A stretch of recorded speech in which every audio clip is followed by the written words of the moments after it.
at sea. My enemies on every side, and I'm tempted to run and hide. Your gentle whisper reaches out to me. Peace holds me when I'm broken. Sweet peace that passes understanding. When the whole wide world is crashing down, I fall to my knees and breathe in your peace.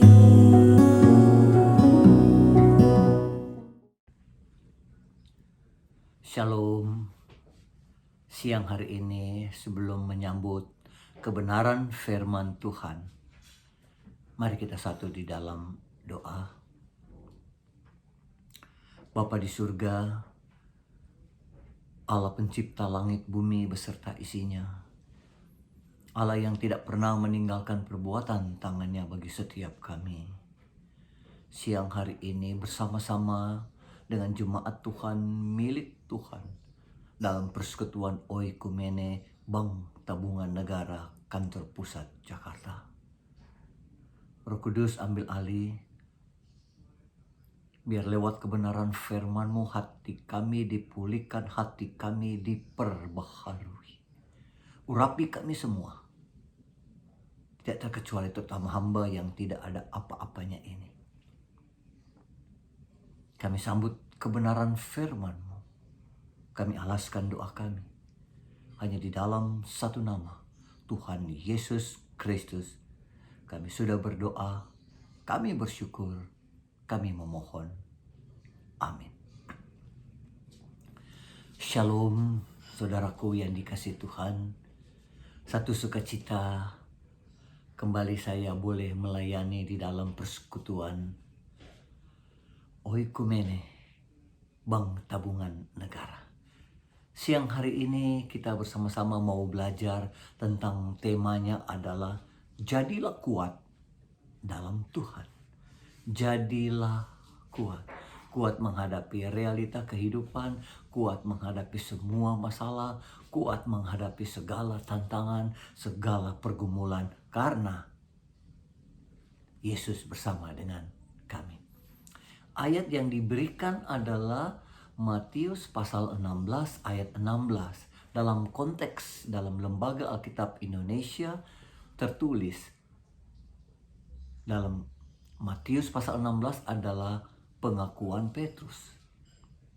Secara singkat, bagaimana Tuhan Yesus bersama dengan murid-muridnya masuk ke satu daerah yang disebut dengan Kaisarea Filipi. Yesus menyuruhkan murid-muridnya untuk bertanya, siapakah aku ini? Dan tiba pada saatnya, Yesus bertanya kepada murid-muridnya, menurut kamu, kepada murid-muridnya, siapakah anak manusia itu? Siapakah aku? Dan Simon Petrus menjawab di dalam Matius pasal 16 ayat 16 ini sebagai pendahuluan. Jawab Simon Petrus, engkau adalah Mesias, anak Allah yang hidup. Dengan kata lain, Yesus adalah Mesias, Mazia yang diurapi. Firman Allah yang sehakikat sederajat melekat dalam diri Allah. Itu pengakuan Petrus dan pengakuan kita. Yesus adalah Mesias. Saudaraku yang dikasihi Tuhan, dan pada siang hari ini kembali kepada tema jadilah kuat di dalam Tuhan. Ada satu ayat yang bersama-sama kembali kita akan mau belajar bagaimana Rasul Paulus memberikan suatu nasihat kepada jemaat di Korintus. Buka Alkitab di dalam 1 Korintus pasal yang ke-16. Kita melihat 1 Korintus pasal yang ke-16 ayat yang ke-13. Ayat yang ke-13 firman Tuhan menyatakan demikian. Kita buka Alkitab ya.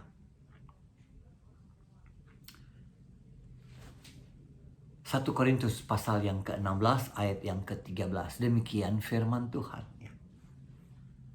Berjaga-jagalah, berdiri dengan teguh dalam iman, bersikaplah sebagai laki-laki dan tetap kuat. Ya. Jadi jadilah kuat, tetap kuat. Saudaraku yang dikasih Tuhan. Jadi setiap orang yang percaya kita harus kuat di dalam Tuhan. Yang pertama kita mau belajar pada siang hari ini adalah berjaga-jagalah. Apa yang harus kita jaga? Di dalam Amsal pasal yang keempat firman Tuhan katakan, jagalah hatimu dari segala kewaspadaan, karena dari situlah terpancar seluruh kehidupan.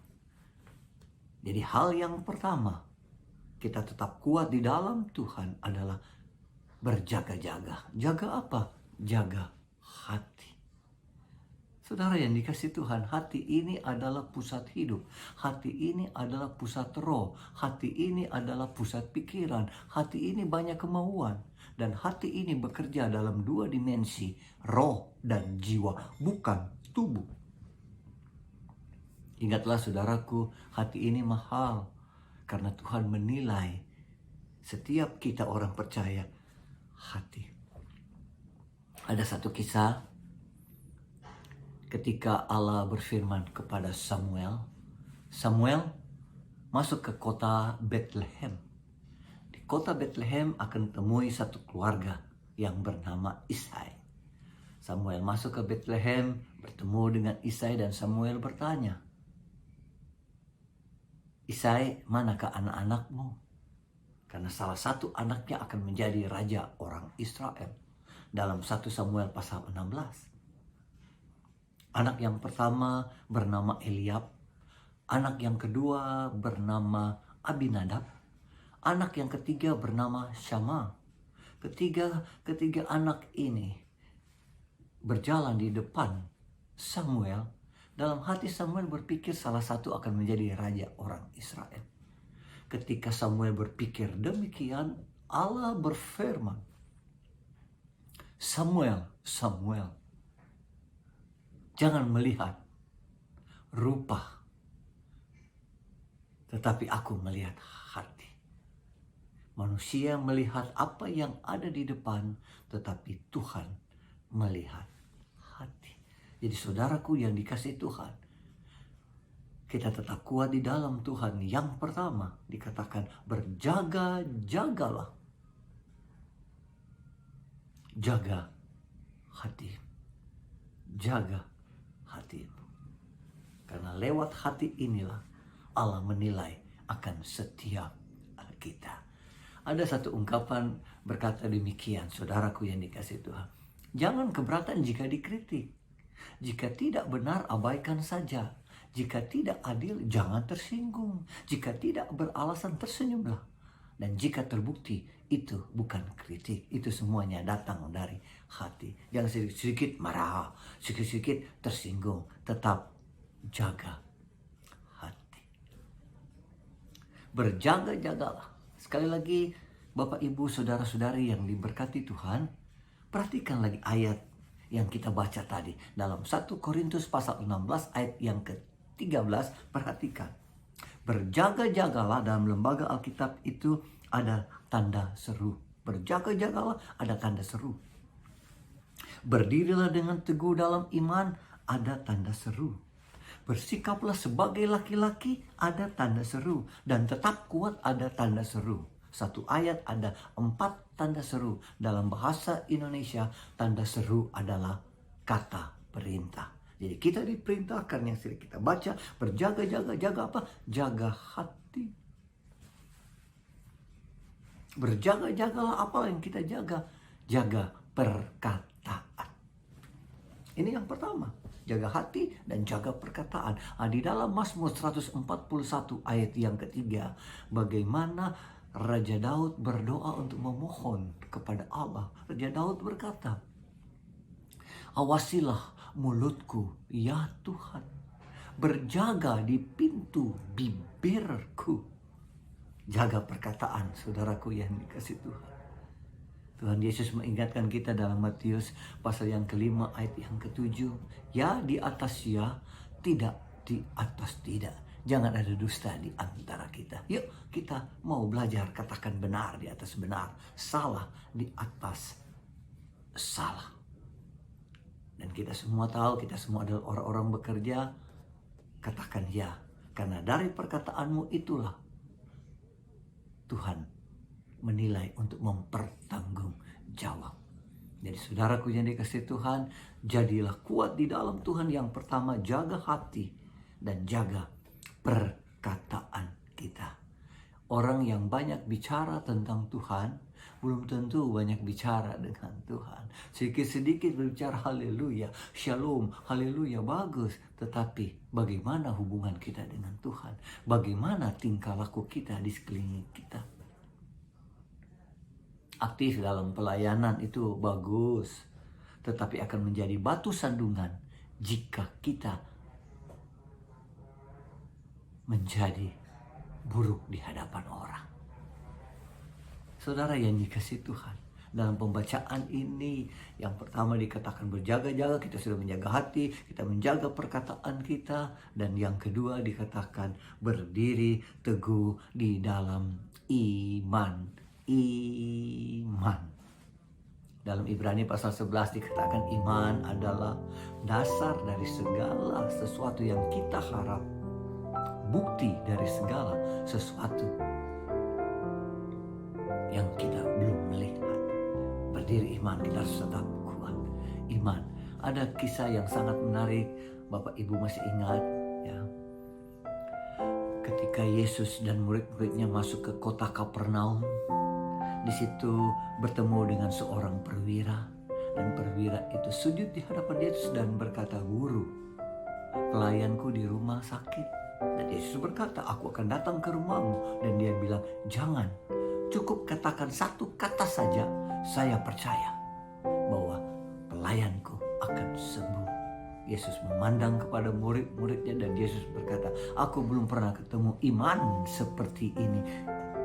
Pada orang Israel belum pernah aku ketemu iman seperti perwira Kapernaum." Iman. Saudara, kisah lain bercerita tentang seorang wanita yang menderita pendarahan selama 12 tahun. Dan dia berkata dalam hati, "Jika ku jumpai jubahnya, jubah Yesus, aku pasti sembuh." Dan ketika itu dia lakukan, Yesus berhenti, orang begitu banyak. Dan Yesus berkata, "Siapa yang menjamah aku?" Murid-muridnya berkata, "Guru, orang begitu banyak." Dan seorang wanita tersunggur dan berkata, "Akulah yang menjamah jubahmu, karena aku dalam hati, jika aku jamah, aku pasti sembuh." Dan Yesus berkata kepada wanita itu, "Imanmu telah menyelamatkan engkau." Iman, berdiri teguh di dalam iman. Ketika Yesus dan murid-muridnya keluar dari kota Jericho, di situ ada seorang pengemis buta yang bernama Bartimius. Dengan suara yang lantang dia berkata, "Yesus anak Daud, kasihani aku. Yesus anak Daud, kasihanilah aku." Yesus berhenti dan Yesus memanggil kepada murid-muridnya, "Panggil Bartimius." Berhadapan dengan Bartimius, Yesus berkata, "Apa yang kau inginkan supaya aku perbuat?" Dalam Markus pasal yang ke-10. Dan Bartimius menjawab, "Rabi, Guru, aku ingin melihat." Dan Yesus langsung katakan, "Imanmu telah menyelamatkan engkau." Sembuh pada saat itu. Iman timbul dari pendengaran akan firman Tuhan. Amin.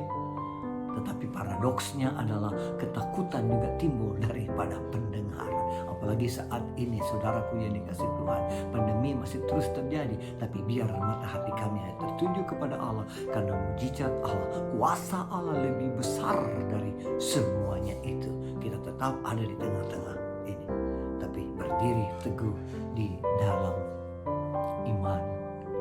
Iman hanya kepada Yesus Kristus. Yang tidak ada akan menjadi ada, yang tidak mungkin akan menjadi mungkin. Dalam nama Bapa, Anak, dan Roh Kudus. Haleluya. Saudara yang dikasihi Tuhan, jadilah kuat di dalam Tuhan. Kita sudah belajar. Yang pertama, kita menjaga hati kita. Yang kedua juga paradoksnya, kita menjaga perkataan kita. Dan yang kedua, yang ini berdiri teguh di dalam iman. Dalam pembacaannya ini kita masih terus membaca, dikatakan bersikaplah sebagai laki-laki. Di dalam King James, dalam terjemahan King James disebut sebagai, dalam ayat ini adalah be brave and be strong. Jadilah berani dan jadi kuat. Artinya berani berbuat, berani bertanggung jawab, berani menghadapi realita hidup, berani menghadapi kenyataan hidup saat ini. Ingat saudaraku yang dikasihi Tuhan, dekat dengan Allah bukan berarti tidak ada masa sulit. Rajin berdoa, rajin berpuasa, rajin kita melayani bukan berarti tidak ada masa sulit. Ada pujian berkata, Allah tidak pernah berjanji langit selalu biru. Allah tidak pernah berjanji jalan selalu rata. Tetapi Allah berjanji, aku tetap menyertai engkau. Allah berjanji, aku terus memberikan kekuatan kepadamu. Hadapi kenyataan. Hadapi realita hidup ini. Ingat saudaraku, kita tidak bisa menjadi apa saja seperti yang kita inginkan. Tapi kita bisa menjadi apa saja seperti yang Tuhan inginkan. Apa yang kita tabur, kita tuai. Ingat hukum tabur dan tuai. Oleh sebab itu saudaraku yang dikasihi Tuhan, jika kita menabur pikiran yang baik, pikiran yang benar, maka kita akan menuai tindakan yang baik dan yang benar. Dan jika kita terus menabur tindakan yang baik, tindakan yang benar, maka kita akan menuai kebiasaan yang baik dan yang benar. Dan jika kita terus menabur kebiasaan yang baik dan yang benar, maka kita akan menuai karakter yang baik dan yang benar. Karakter adalah sifat-sifat kejiwaan, akhlak, budi pekerti yang membedakan dengan orang lain. Kita beda dengan orang lain. Kenapa? Karena Kristus ada dalam hidup kita. Roh Kudus tinggal di dalam kita. Dan kita bisa berkata, aku kuat di dalam Tuhan. Dan yang terakhir, dalam katakan tetap kuat. Jadilah kuat, tetap kuat. Tidak ada definisi lagi. Kuat dalam segala hal. Kita harus kuat menghadapi realita hidup ini. Ingat saudaraku, bukan beban yang bisa menjatuhkan kita, tetapi bagaimana cara kita untuk memikul beban itu. Dan Tuhan tidak mengurangi beban itu, tetapi Tuhan menguatkan pundak kita supaya kita kuat memikul beban dan tanggung jawab itu. Dan sebagai orang percaya, dimanapun kita berada, secara khusus untuk Bapak Ibu dalam Persekutuan Oikumene Bapak Kris Bank Tabungan Negara Kantor Pusat, pandang terus ke depan, melangkah terus, jadi teladan, jadi berkat.